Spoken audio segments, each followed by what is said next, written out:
Begin by installing and activating the Blockwheels Pro plugin.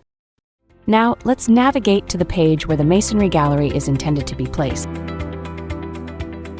Scroll down to the section where the Masonry Gallery is to be added. Click on the block holder section, then click on the plus icon. Next, click the Browse All button to view all available blocks and search for Blockwheels. Locate and click the Masonry Gallery block to add it to the page. And then, click on the Media Library button to select the images to view in the gallery. You can upload the images, or if you have already uploaded the images, you can start selecting the images to add to a gallery. Once you are done selecting the images, click on the Create a New Gallery button. You can add image captions if you want to show them in the gallery. Lastly, click on the Inset Gallery button to insert the Masonry Gallery into the page.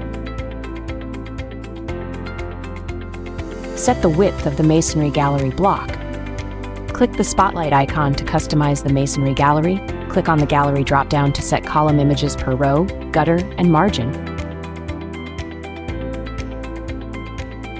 Click on the Image drop-down to set image hover properties and border properties.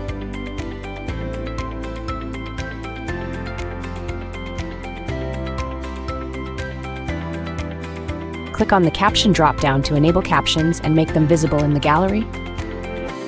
Click on the Link drop-down to enable the image link and activate the media link, triggering the image to open up in Lightbox view.